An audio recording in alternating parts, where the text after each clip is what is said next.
Minha gente, nós vamos falar hoje sobre um processo, né? Até o título dessa mensagem, quando postaram hoje, eu pensei, cara, o pessoal não vai vir, né? Eles vão pensar que a gente está em reforma, sei lá, e eles não vão vir, mas ainda bem que vocês estão aqui, que vocês não entenderam o que eu pensei, que vocês estão aí. Deixa eu perguntar para vocês, quem acha que já é completo no crescimento com Deus? É uma pergunta muito óbvia, né? A gente realmente, quem está em reforma, quem está crescendo com Deus, quem está se aperfeiçoando cada dia, todos os sábados eu venho aqui e volto para casa, sabe, toda vez com alguma coisa para mudar, com alguma coisa para praticar na semana, com alguma decisão para ser feita, com alguma oração para fazer, ainda além da oração, com alguma atitude prática para ser executada, que Ele me manda, o que Ele me pede, em todos os momentos que eu tenho experiências com Ele. E a vida, ela é assim, a vida é uma eterna reforma, né? Então, isso motivou realmente essa mensagem, foi isso que Deus falou para mim essa semana, quando eu buscava. E de verdade, sim, falando em nome da liderança até, é muito bom, de verdade, a gente fica muito feliz quando a gente vê a transformação, a reforma acontecendo na vida do jovem.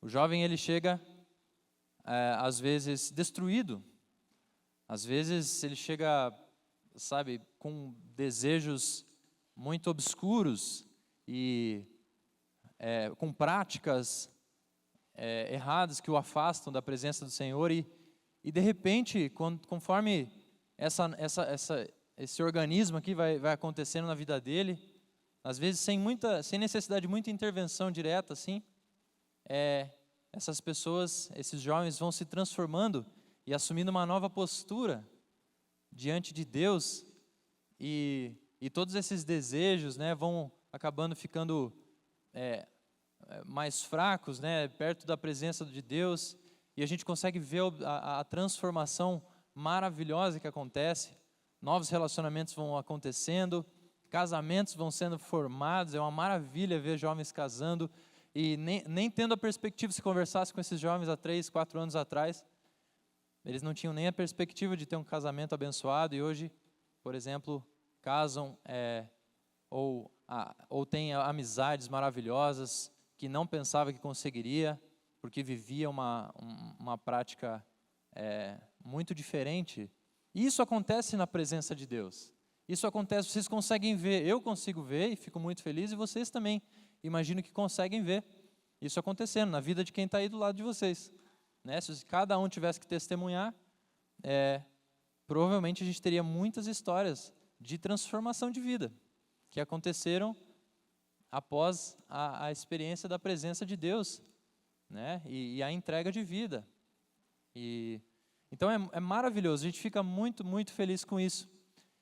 E antes de falar aprofundar nesse tema, eu queria fazer uma pergunta para vocês, para entender como é que vocês chegaram. Oi?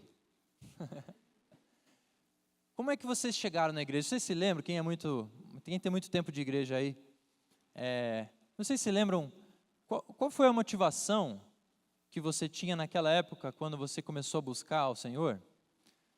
Quando você realmente começou a vir, assim, com frequência, talvez até obrigado, né, pelos seus pais, mas de alguma forma você entendeu um pouco da mensagem e começou a vir por conta própria? Esse momento que eu quero perguntar, que tipo de motivação você tinha nessa época?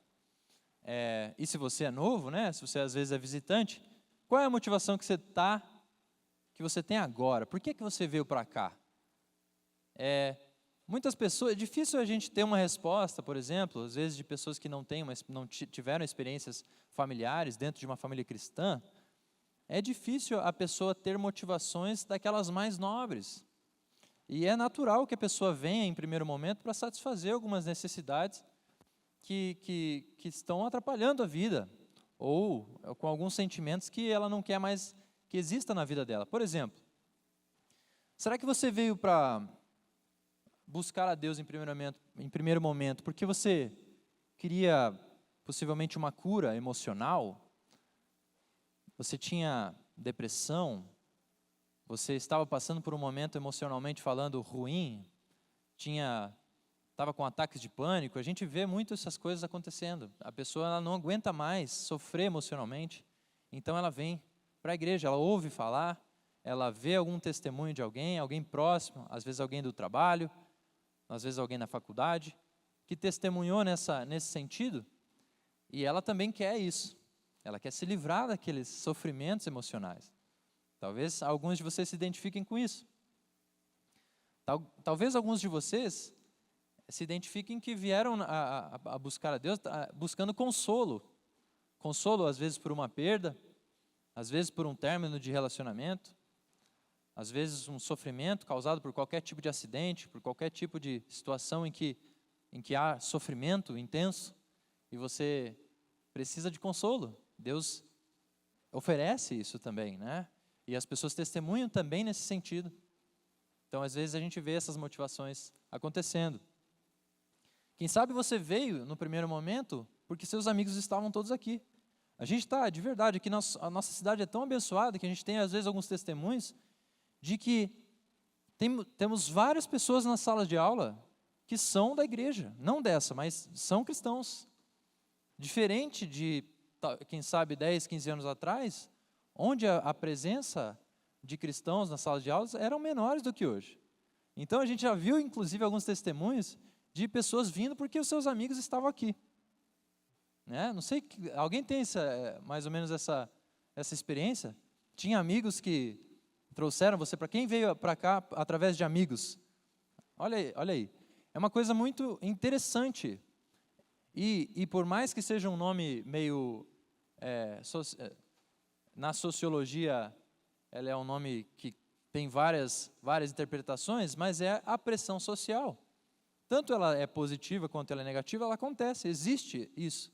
Existe a influência do seu círculo de pessoas de convivência, fazendo pressão para que você se adeque àquelas práticas. Isso acontece tanto para afastar você da presença, ou às vezes para puxar você para a presença. E é maravilhoso isso acontecendo. Na igreja existe pressão social acontecendo.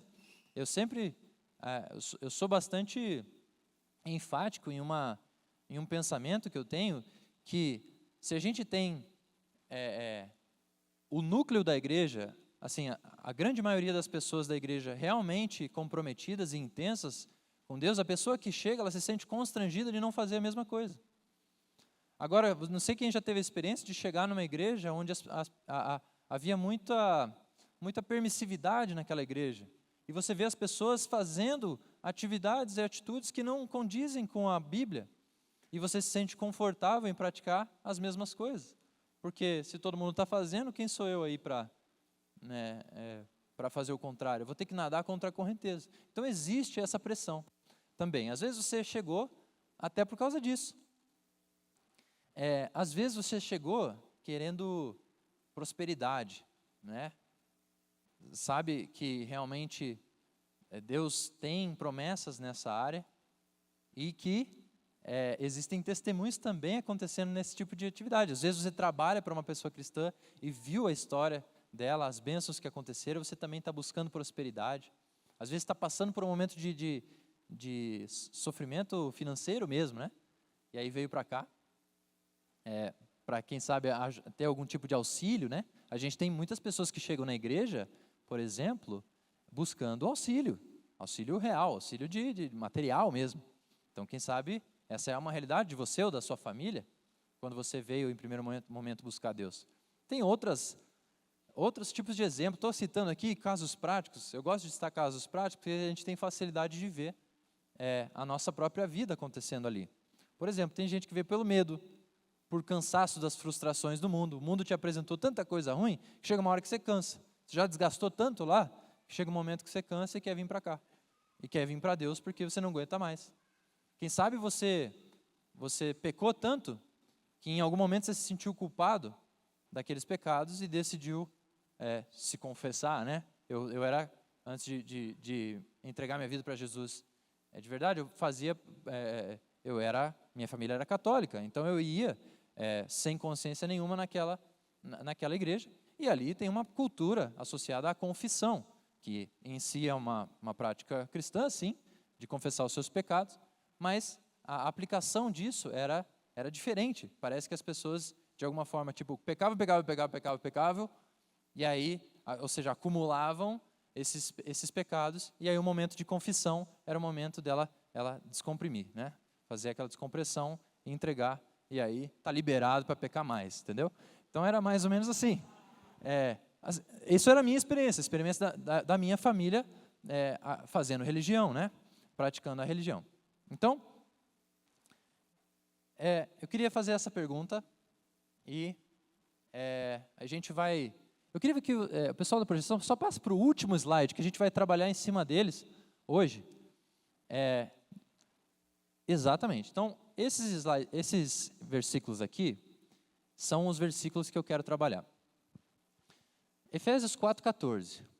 O propósito é que deixemos de ser como crianças, levados de um lado para o outro pelas ondas ou jogados de cá e para lá, por todo o vento de doutrina, pela astúcia e pela esperteza de homens que induzem ao erro. E o segundo é Mateus 7, 24 a 25. Portanto, quem ouve essas minhas palavras e as pratica é como um homem prudente que construiu a sua casa sobre a rocha. Caiu a chuva, transbordaram os rios, sopraram os ventos e deram contra aquela casa, e ela não caiu, porque tinha seus alicerces na rocha. Todos esses versículos, eles têm a ver com o que é que Deus quer para a gente, depois que a caminhada já começou, depois que ela está acontecendo, a caminhada com Deus está acontecendo, o que é o propósito que Ele quer para as nossas vidas?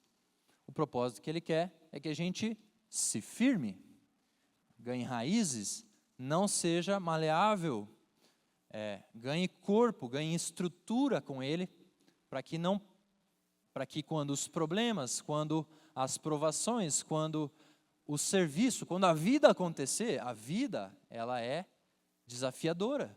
Quem concorda comigo? A vida é desafiadora. E se vocês estão numa idade, vai piorar. Tem uma notícia um pouco ruim, assim, vai acabar piorando. A vida adulta, ela é difícil, ela não é qualquer coisa. Temos gente que já tem muita prova disso, e se você não tem prova, você vai ter prova. Infelizmente falando, eu estou te dando essa notícia, você vai ter essa prova. A vida, ela não é moleza. Então, a gente vai querer trabalhar em cima disso. E quando eu estava buscando a Deus essa semana, Ele me deu esses versículos e, de certa forma, falou que o propósito é que a gente se firme, né?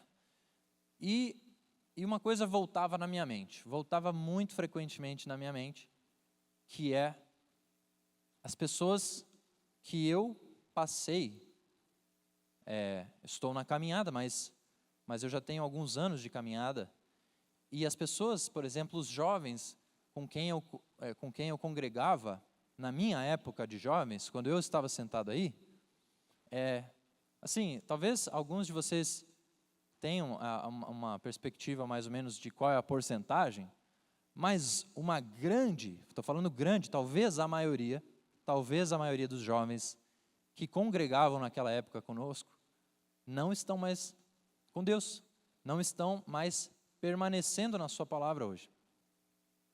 E quem sabe você também conhece muitas pessoas com as quais você passou anos atrás, talvez passou pelo teens, talvez passou pelos próprios jovens, né? E que já não estão mais aqui. E não só porque mudaram de igreja, isso tudo bem, né? Mas não estão mais permanecendo na fé. Apagaram seu espírito, não estão mais buscando o Senhor como buscavam. Quem conhece alguém? Ou alguns, né? Algumas pessoas, quem conhece? Realmente é alarmante, assim, e começou a vir na minha cabeça o que é que acontece, por que é que as pessoas não conseguem permanecer em Deus. Já pararam para pensar sobre isso? Porque Deus é inconfundível, certo? Quem já sentiu a presença de Deus sabe que é inconfundível. Ele se revela e a gente sabe que é Ele. A gente tem testemunho de vida.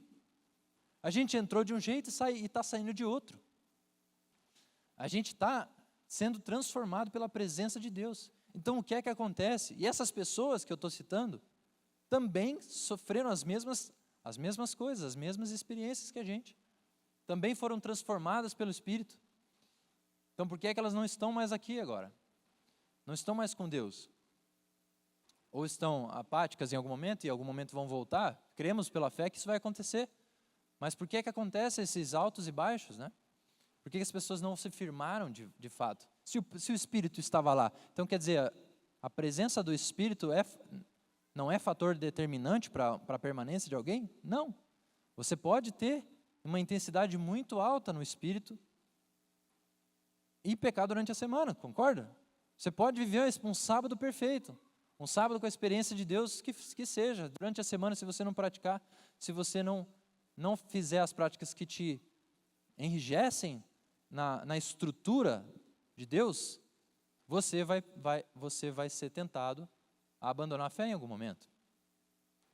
Então, eu quero continuar naquela minha pergunta da motivação, e agora perguntar, antes eu perguntei qual era a motivação de vocês quando vocês começaram a caminhada com Deus, quando vocês buscaram Ele em primeiro momento, eu quero perguntar de novo, mas agora, você pensando hoje, qual é a sua motivação hoje para buscar a Deus? Será que é a mesma motivação pelo qual você buscava anteriormente? Muito provavelmente a motivação mudou. Talvez os seus problemas já tenham sido resolvidos, né? Talvez os seus problemas iniciais, e aí surgiram outros, possivelmente, durante o caminho, você hoje busca por outra natureza, né? Deus, de fato, Ele tem promessas. Todos aqueles exemplos que eu citei a respeito das motivações, eu escolhi eles porque Deus tem promessas na Bíblia, na sua palavra, para cada um daqueles. Deus tem promessas nessa terra para nos dar esperança para cada um daqueles temas. Se você veio por medo, o amor de Deus lança fora todo medo. Se você veio com cansaço, sobrecarregado dos fardos dessa vida, Jesus diz: vinde a mim, todos os que estão cansados e sobrecarregados, e eu lhes darei descanso.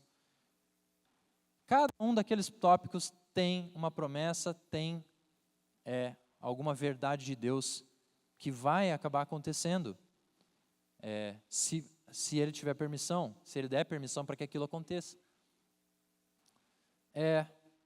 Entretanto, esse processo, eu quero ir para duas frentes agora. Duas frentes. A primeira é essa. Se Deus tem promessas para cada uma daquelas motivações, e Ele diz na sua palavra, se você puder ir para o primeiro slide agora, isso. Entretanto, então tem uma vida abundante te esperando, certo? Uma vida abundante, uma vida onde não existem mais aqueles problemas, onde existe consolo, onde existe prosperidade, onde existe a falta do medo, onde existe o vigor espiritual, o vigor natural até.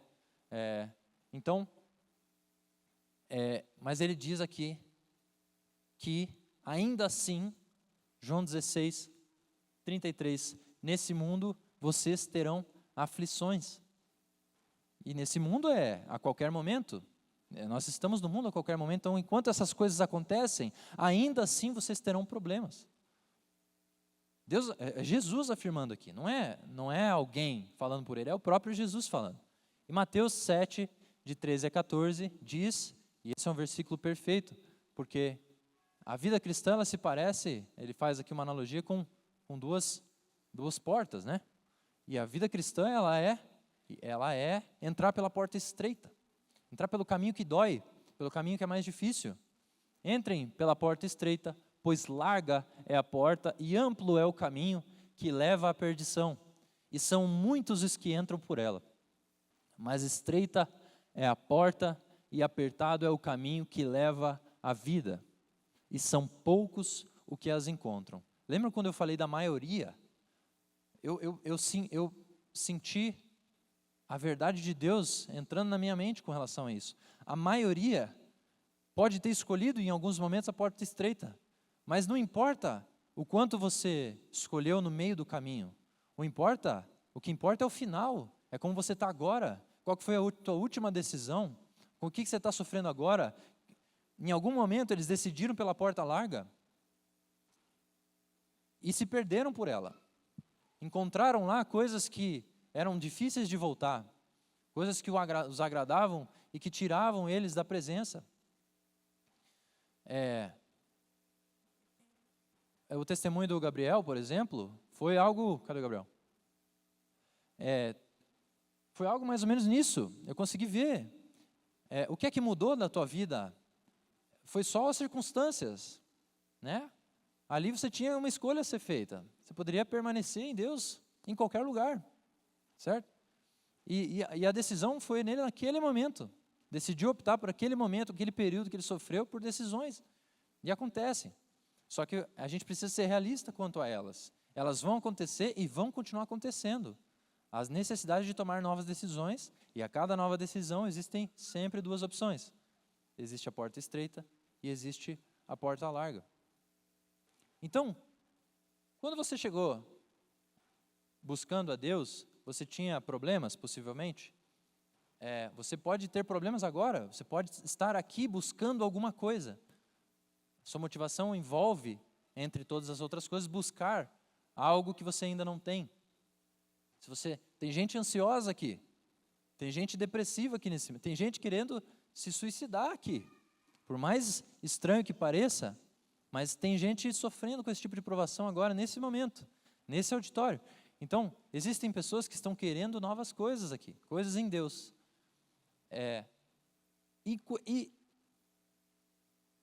O que eu quero dizer, e quando eu me referia ao título como desculpe a inconveniência, estamos em reforma.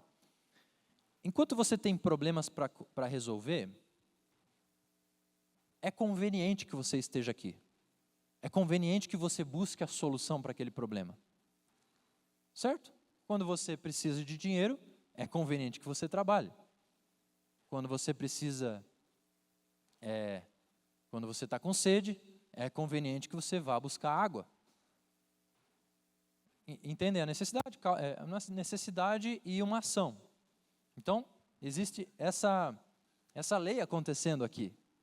Certo? Se vocês precisam de alguma coisa, é natural do seu próprio corpo, do ser humano, que ele busque aquela coisa. E ele pode encontrá-la em Deus, sem problema nenhum.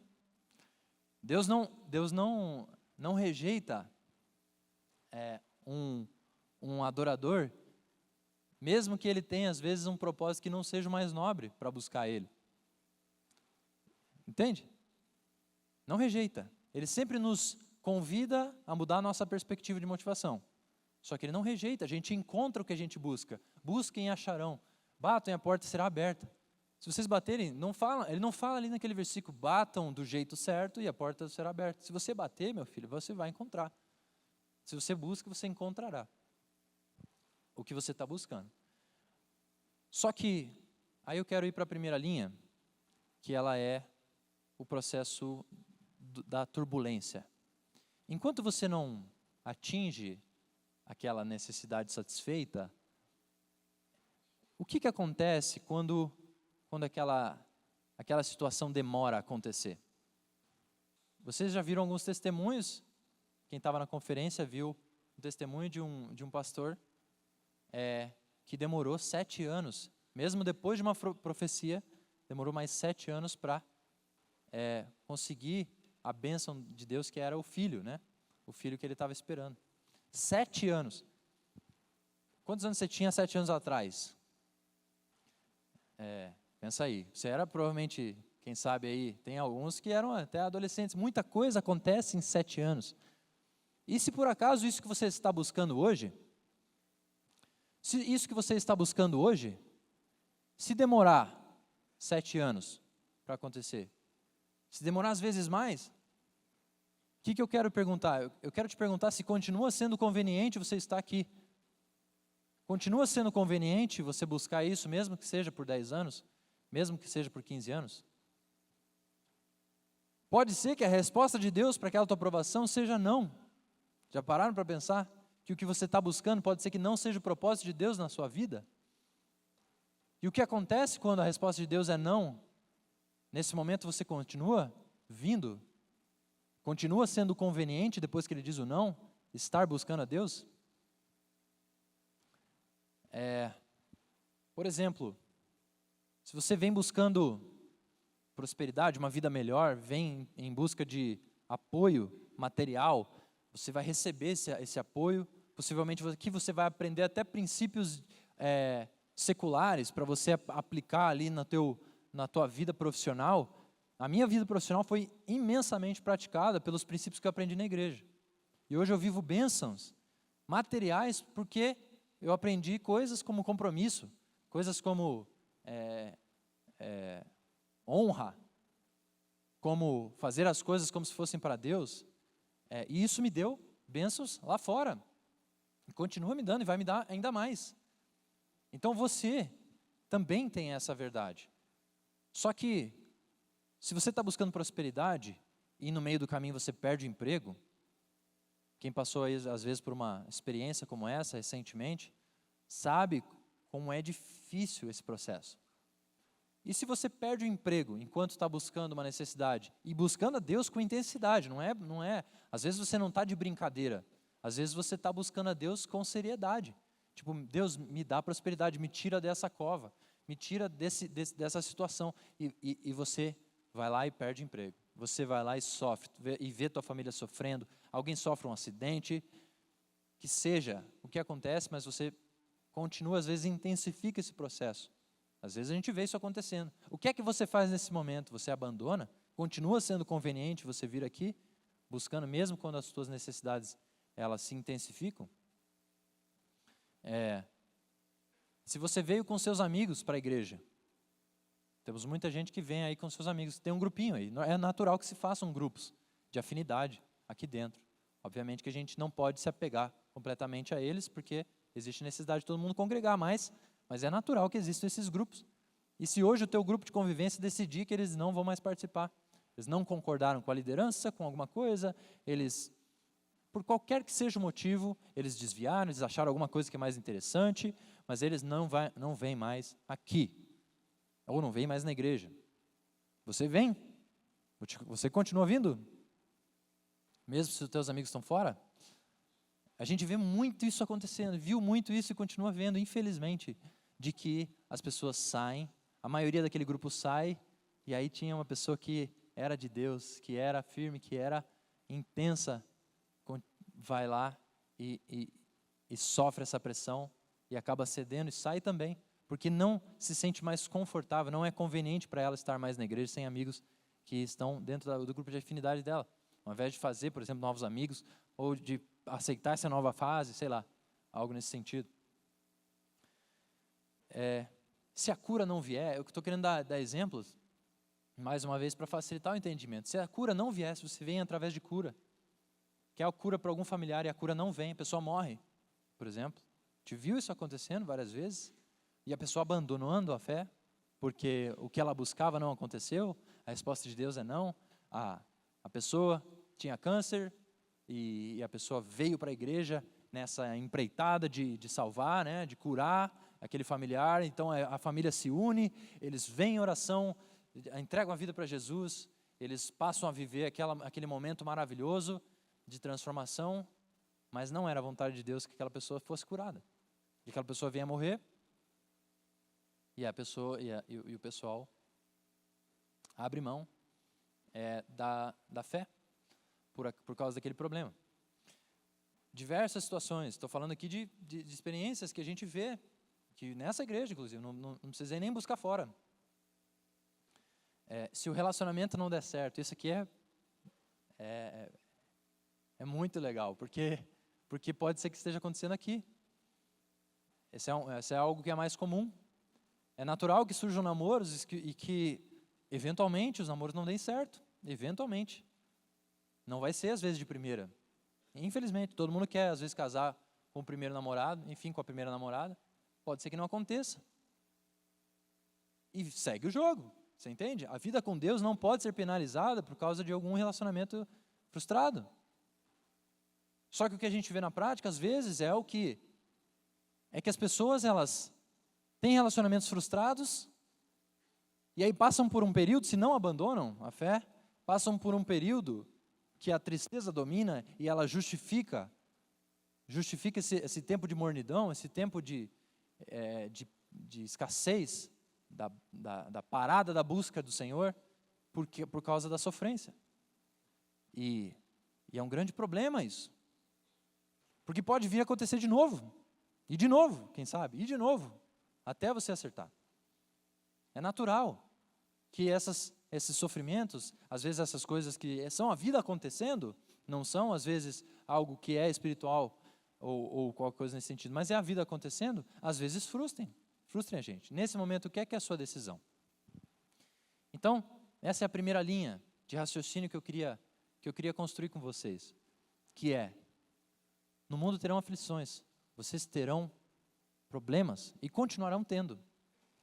E mesmo com esses problemas, nada justifica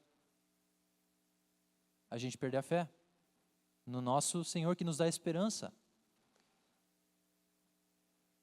E aí, vamos para o segundo raciocínio, que é: imaginamos agora que a provação acabou.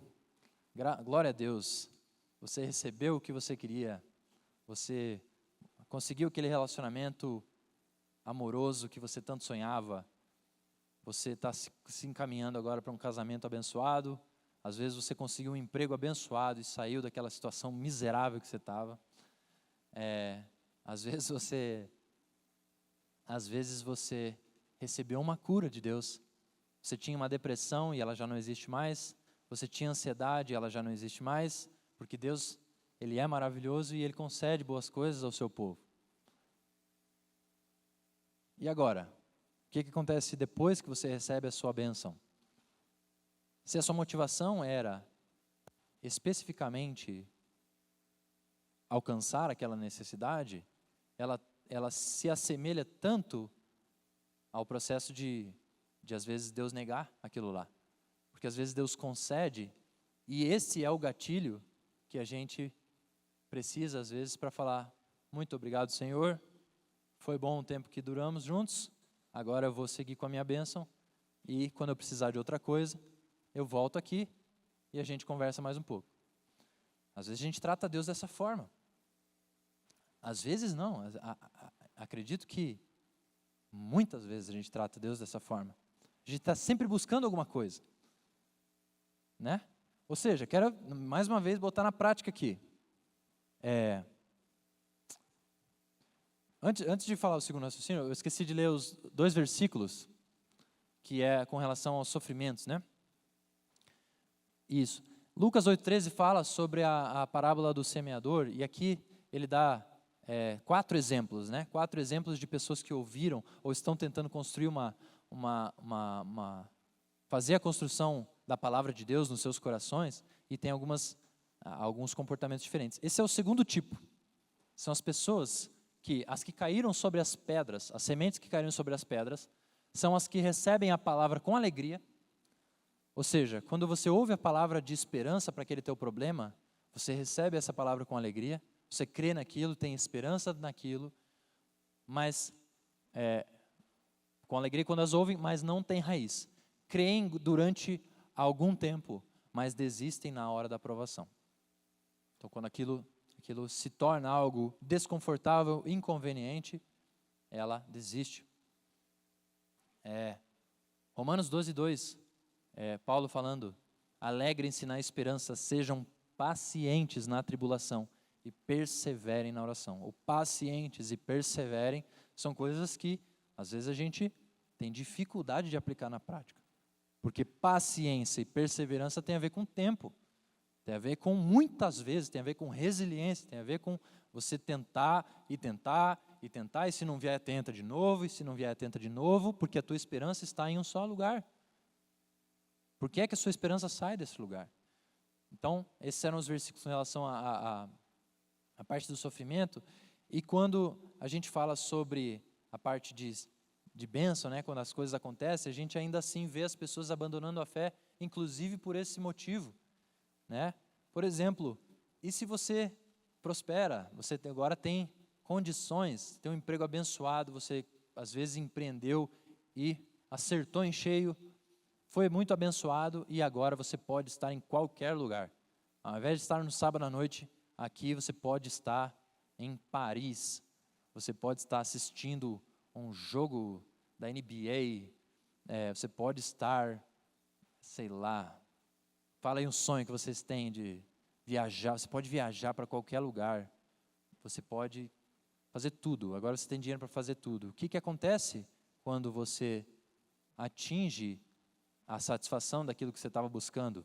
Você continua buscando a Deus? Agora por qual motivo? Por qual motivo você busca? O motivo que você tem para buscar a Deus, ele tem condição para acabar? Se, por exemplo, você era depressivo ou depressiva, e você já não é mais, você agora está se vendo feliz, está conseguindo até dar testemunho para as outras pessoas, mas nesse momento você agora acostumou, porque a gente acostuma com a coisa boa, né? A gente agora acostumou com uma vida calma, uma vida que ela é mais tranquila, ela é abençoada, e de repente a gente se esqueceu de como era sofrido estar depressivo, de como era sofrido ter aquela dependência emocional. Agora a gente acostumou com aquela vida soft, emocionalmente falando, e aí pronto, a gente deu isso como feito, e assumiu que não preciso mais disso. Agora eu daqui eu sigo, daqui pode deixar comigo que eu vou me tocar agora sozinho, e não preciso mais buscar, né? Se você recebeu a cura, a mesma coisa. Tem um exemplo, tem vários exemplos, mas um que aconteceu muito próximo de mim, era um amigo que ele tinha problemas no fígado, se eu não me engano, ou nos rins, não me lembro, mas ele queria uma cura. E esse processo aconteceu durante muito, muito tempo, sofrendo, engordou por causa de uns problemas, assim, era sofrido de ver, era assim, desgastante, mas ele era uma bênção. Ele era uma bênção, ele fazia, ele servia, ele estava aqui, ele estava influenciando. No dia, naquele ano que ele foi curado, Deus deu a bênção para ele, ele começou a amornar. E a gente olhando, né? De repente ele começava a faltar, começava a não vir mais. O que é que aconteceu? O que é que aconteceu? E de repente ele sai e a gente, cadê o fulano? Não está mais aqui. Agora ele entrou para uma prática de um esporte, por exemplo, que ele não podia praticar por causa das doenças, mas era algo que ele gostava muito e agora ele consegue de novo. Então ele foi e começou a praticar novamente aquele esporte, começou a faltar por causa daquilo, amornou. Vocês entendem a prática? Vocês entendem a prática acontecendo? A vida real acontecendo? Então, esse tipo de exemplos acontece nas nossas vidas. E no momento pode ser que você já esteja aqui buscando a cura da depressão, e ela vai acontecer em nome de Jesus. E o que você precisa fazer quando isso acontecer é olhar para a tua perspectiva e falar, por que é que eu estou continuando a buscar Deus? Você nem precisa esperar esse momento acontecer, você pode revisitar essa motivação agora, enquanto a gente reflete sobre esse assunto. Sobre as bênçãos, a terceira, passa o slide por gentileza? O terceiro exemplo da palavra do semeador são pessoas que, no próximo slide, por gentileza.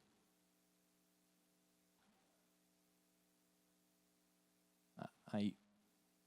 Tem um slide anterior, não tem? Não. Vou ler aqui. Não, é aquele do João 15:5 mesmo.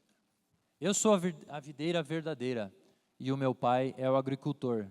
Ele corta todo ramo que, estando em mim, não der fruto. e poda todo aquele que der fruto, para que dê mais fruto ainda. Vocês já estão limpos. Vocês já estão limpos. Percebe aqui? Ele já deu a bênção. Vocês já estão limpos pela palavra que tenho falado. Agora permaneçam em mim, e eu permanecerei em vocês. Como um ramo não pode dar fruto por si mesmo, se não permanecer na videira, assim vocês também não podem dar frutos, se não permanecerem em mim. Eu sou a videira, e vocês são os ramos. Se alguém permanecer em mim, e eu permanecer nele, esse dará muito fruto, pois sem mim vocês não podem fazer nada. O que é que acontece quando Deus te dá a bênção? Ou o que é que acontece na caminhada com o Senhor? Ele vai, cada vez que você está assumindo mais um passo de maturidade, a sua consciência vai evoluindo com Ele, e as verdades de Deus entram na tua vida, existe um mandamento do Senhor para a gente, que é dar fruto.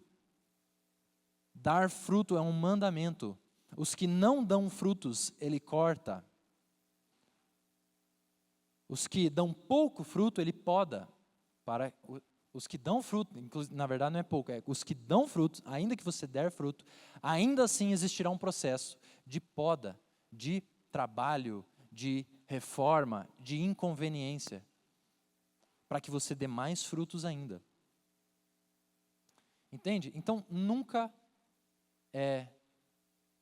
entendam que Deus tem somente algo que é material, que há alguma esperança terrena para essa terra, mas que existe sempre, acontecendo nas nossas vidas, um mandamento do Senhor que é dar frutos.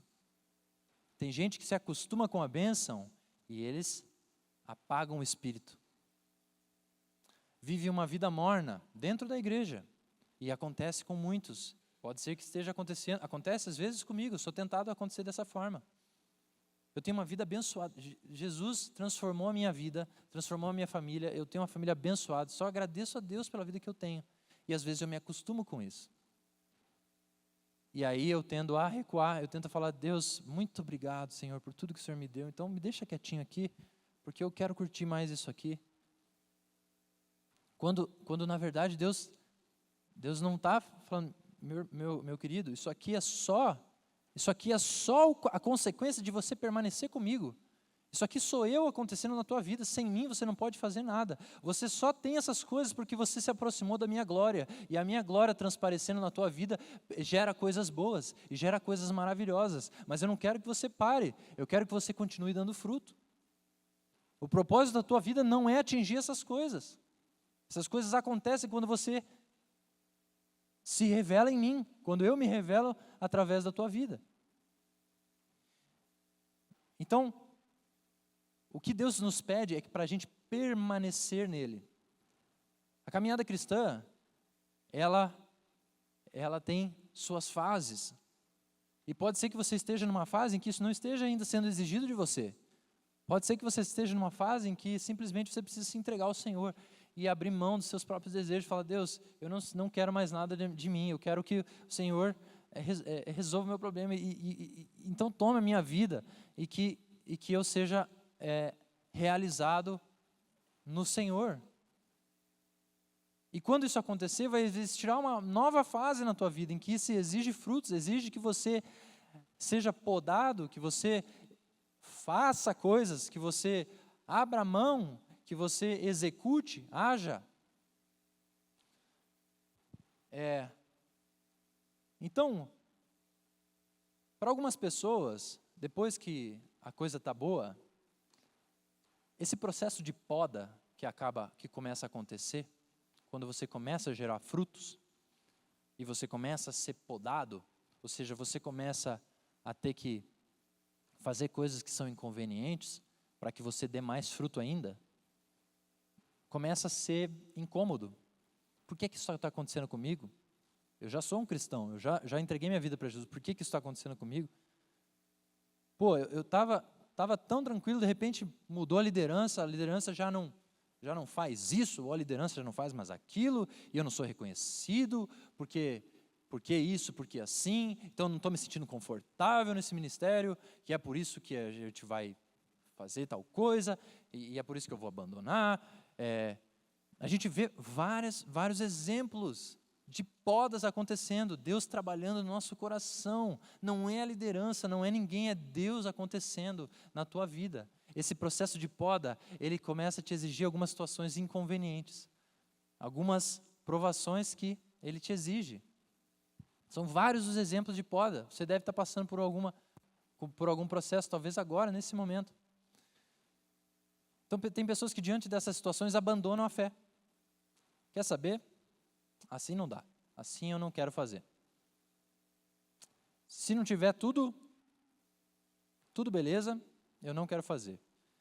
Eu sou o cara que divago demais, assim, até eu estava na faculdade e a galera falava que eu divagava demais, assim, eu não conseguia estabelecer comunicação, porque eu começava a pensar uns negócios meio absurdos, assim. Sabe quando os caras estão fazendo nada na faculdade, de repente eu pergunto assim, cara, e se a gente nascesse no Paquistão, como é que seria? Sei lá, vocês estavam em silêncio, vamos conversar por alguma coisa. Mas às vezes eu me pergunto, tipo, o que seria de mim? O que seria do meu relacionamento com Deus se eu não tivesse uma igreja abençoada como essa? Se eu tivesse como Gabriel numa cidade diferente, que não me proporciona às vezes a mesma experiência, às vezes o mesmo incentivo, o que seria de mim se eu tivesse em condições que não me favorecem de me relacionar? Se eu não estivesse no Brasil, por exemplo, se eu nascesse em um país onde o evangelho é pouco pregado, ou até desincentivado, ou até perseguido, o que é que aconteceria com o meu relacionamento? Ou seja, qual é a motivação? Por que é que você hoje vive um relacionamento com Deus? Será que foi por conveniência?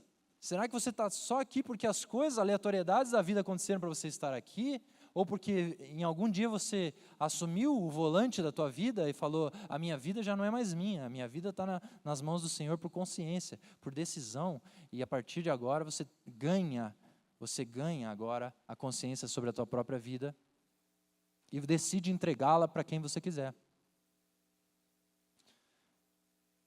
Então é mera aleatoriedade que você está aqui? Eu queria muito que isso não fosse verdade, mas às vezes eu acredito que a gente só está aqui porque é conveniente. Porque se a programação não for tão boa assim, você não sai abençoado. Porque se o pregador não é eloquente, você não sai abençoado. São várias as situações em que, às vezes, a gente não tem facilidade de estar com Deus. E de fazer o que é certo, de fazer o que Ele pede, de fazer as coisas que são referentes ao reino dEle. Então,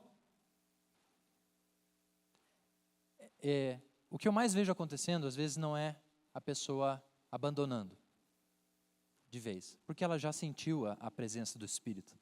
E é inconfundível, como eu falei. Vocês já sentiram, eu já senti, e ela nos traz para cá de volta. O que eu vejo, às vezes, acontecendo é um vai e volta tremendo. É uma intensidade alta e uma intensidade baixa. É um desvia e volta. É algo que não permanece, que é um mandamento do Senhor. E é conveniente para essas pessoas, às vezes, permanecer na igreja, para não ter que enfrentar a humilhação pública, né? Ou para não ter que enfrentar algum tipo de conflito de relacionamentos, qualquer que seja aí a exposição que desviar e voltar, volta. O Israel deu um testemunho, né, Israel, sobre como é difícil ter que voltar, né? E ter que abrir mão de algumas... o fato de ter desviado e ter que voltar é mais difícil do que nunca ter desviado. Porque exige abertura de orgulho, exige alguma coisa que segura o Satanás agindo ali naquela vida que impede às vezes que aquela pessoa volte e viva de maneira livre e espontânea a bênção do Senhor quando volta. Por que é diferente depois que o cara desviou? O amor de Deus é o mesmo, as pessoas são as mesmas, o amor é o mesmo, mas existe a consequência, existe Satanás, existem muitas coisas que acontecem. Então, para muita gente, não vale a pena desviar. Vale a pena permanecer, mas permanecer com o espírito apagado. Porque eu já tenho o que eu precisava. Então eu permaneço, para mim é conveniente estar aqui. Meus amigos estão aqui, eu já formei amizades legais, eu já consigo dar risada no sábado à noite. Então, eu vou permanecer aqui, sem problema nenhum. Agora, meu espírito está apagado. Processo de poda, não. Eu quero permanecer aqui, mas sem ser podado. Quero permanecer. É conveniente dessa forma. E essas são as pessoas do terceiro exemplo da parábola do semeador, que é essas aqui. As que caíram entre espinhos são os que ouvem, mas ao seguirem o seu caminho, são sufocados pelas preocupações, pelas riquezas e pelos prazeres dessa vida. Quem disse que isso aqui não vem de Deus? Quem disse que isso aqui não vem de Deus? Os prazeres e as riquezas dessa vida podem ser prazeres que Deus te proporcionou. Não necessariamente tem a ver com pecado, tem a ver com ídolos. Pode ser prosperidade, pode ser coisas que você só ganhou porque está aqui, porque está em Deus. E essas são as mesmas coisas que podem acabar te tirando do processo. E essas pessoas ficam em estagnação e não amadurecem. Isso acontece e a gente vê o tempo passando e as pessoas não dando frutos. Isso não é natural e não é aceitável no reino de Deus. Não é aceitável você não dar fruto. É natural, o que é natural para um filho de Deus é dar fruto, é multiplicar, é influenciar, é curar. As pessoas, quando estão em contato com você, elas melhoram e não pioram. Você não suga, você doa. Você não atrapalha, você ajuda. Você não desonra, você honra. O ministério, quem tá com você no ministério, gosta de estar com você. Você ajuda o seu ministério a acontecer quando você aparece na hora, quando você cumpre e faz o seu serviço de bom grado e de maneira decente. Então, para a gente ir encaminhando para o encerramento, pode ser que você esteja nessa realidade. E, na verdade, de toda a minha palavra, Deus me deu mais ênfase nesse tipo de situação. No tipo de situação onde a pessoa já está aqui há um bom tempo, já é uma pessoa abençoada por Deus, mas que não quer amadurecer, não quer continuar o processo de crescimento. Então, acostumar-se com a poda de Deus, acostumar-se com a poda de Deus é algo que ele é essencial na caminhada. Você vai ser provado, você vai ser podado.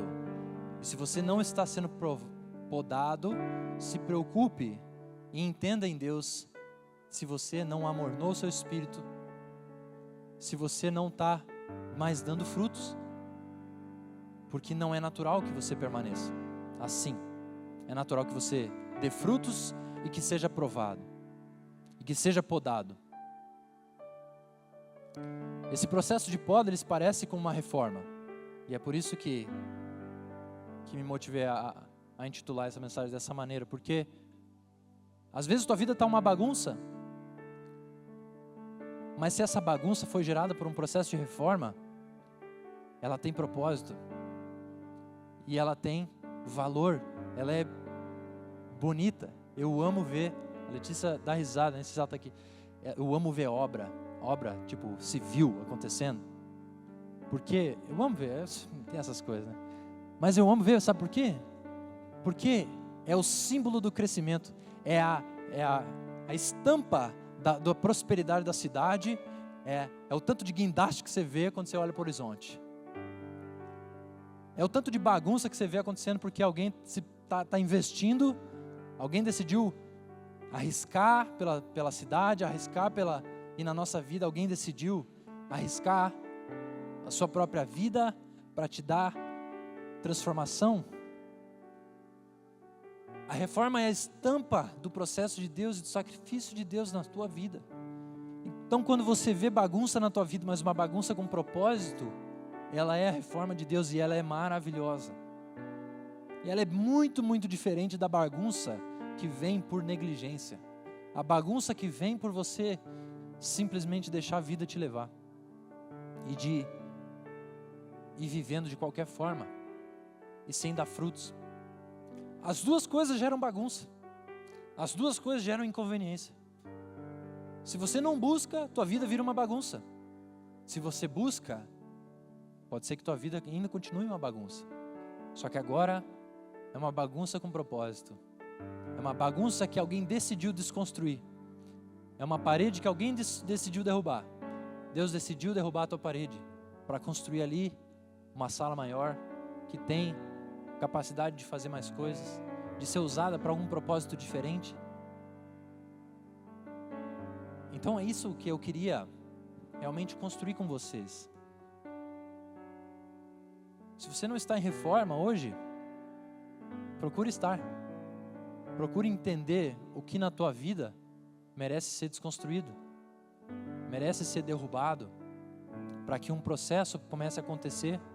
Um processo que pode ser doloroso, pode ser custoso. A reforma custa, caro, não é qualquer coisa, mas ela sempre compensa, ela sempre gera resultados melhores, frutos melhores para aquela construção.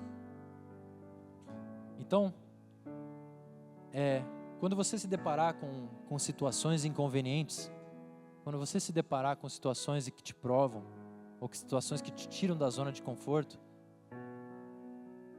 Deus usa, às vezes, situações inconvenientes para te usar e te reformar, e fazer com que você saia de um patamar e vá para outro patamar. Quando você se deparar com situações inconvenientes na tua vida, que você pense se não é Deus tentando te desconstruir e tentando construir algo novo. E mais uma vez, para ser prático, eu gostaria de dar alguns exemplos de coisas que Deus normalmente usa. Por exemplo, o compromisso. Pode ser que você seja exigido por simplesmente fazer o que você deveria fazer. Gente, eu nunca vi, de verdade, e agora um desabafo assim, eu nunca vi uma cultura tão grande de descompromisso. Descompromisso significa o quê? Significa que se eu chegar num jovem hoje e falar assim, ó meu amigo, vamos lá em casa, hoje é dia 9 de novembro, vamos lá em casa vamos fazer um momento de oração lá em casa, sei lá, às 6:30 da tarde, dia 16 de novembro, pode ser?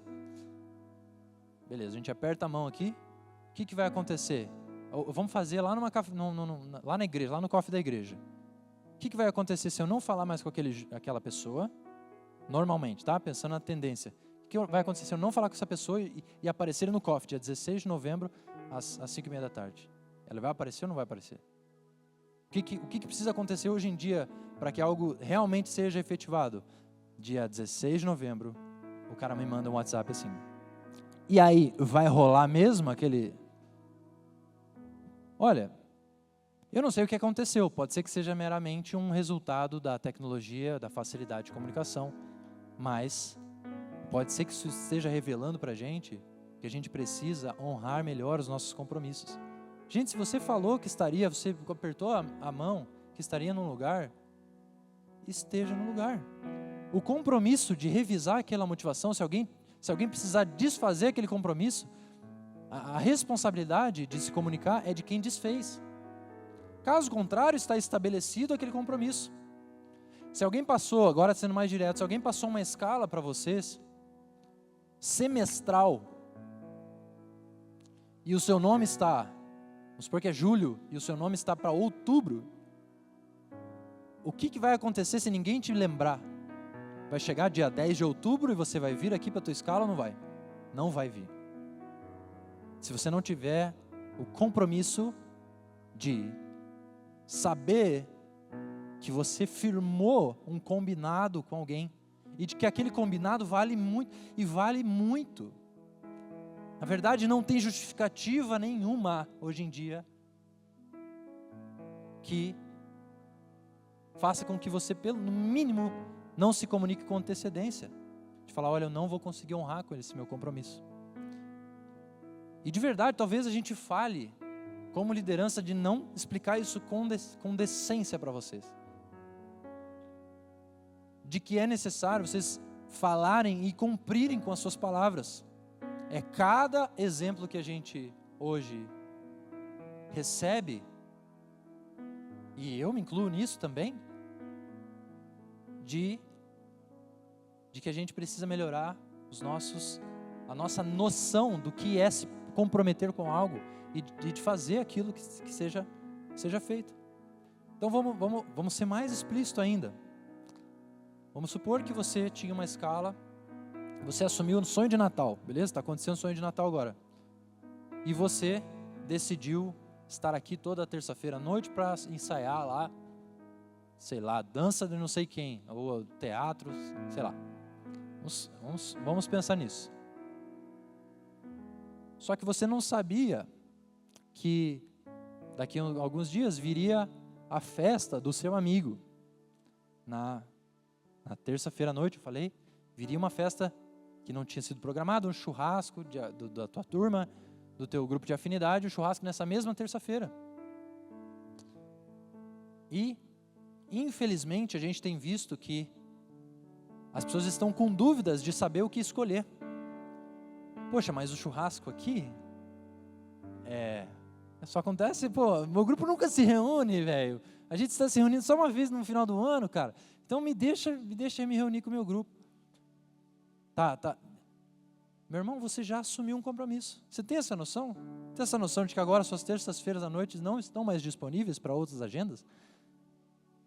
E que você precisa pedir liberação e justificar o porquê que você quer sair.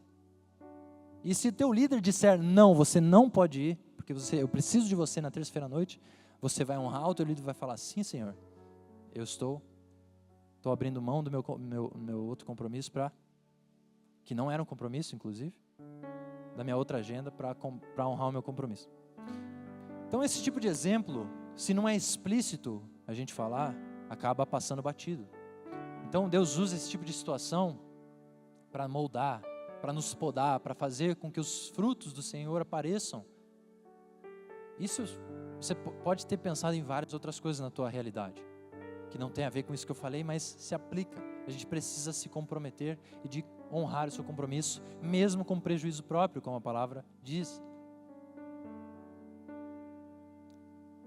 Enfim, tem outros bastante, por exemplo, perdoar e continuar convivendo com a pessoa. Tem gente que abandona porque não quer mais conviver com a pessoa que ofendeu. Dentro da igreja acontece. Imagina se Deus agisse assim com a gente. Você peca inúmeras vezes com Deus. Chega algum momento falando que Deus fala assim, beleza.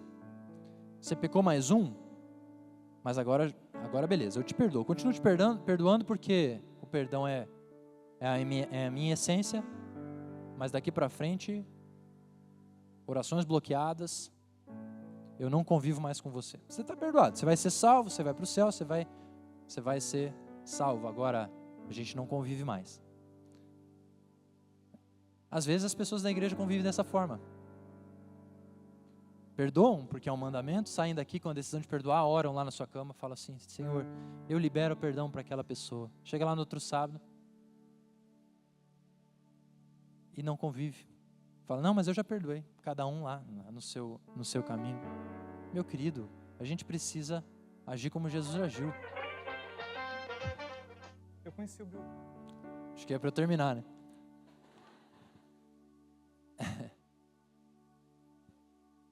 Enfim. Então, se você está com dúvida, mais uma vez eu vou incentivar vocês a buscar a liderança, a buscar ser acompanhado. Porque o processo de poda, ele pode acontecer por um processo de discipulado, por exemplo. Pode acontecer tranquilamente através de um discipulado, onde você vai ser desafiado a enfrentar, a ser alguém que revele coisas que antes estavam obscuras para você e que você pode trabalhar. Se você não tem ideia, saiu dessa mensagem aqui sem ideia do que trabalhar, sem ideia do que melhorar, procure a liderança. Não fique amornado por aí, mas busquem dar frutos, busquem prosperar na caminhada com Deus. Queria chamar a equipe da música e a gente vai finalizar pedindo isso. Esse processo só vai acontecer, a gente vai permanecer no Senhor se a gente diminuir, que Ele possa crescer na nossa vida, que Ele possa prevalecer, a sua glória seja transparecida. É só aí que a gente vai ter a capacidade de permanecer no Senhor. A gente só permanece se a gente diminui. Então fiquem de pé aí, por favor. Vamos pedir ao Senhor que Ele cresça, para que a gente possa diminuir e Ele trabalhe nas nossas vidas.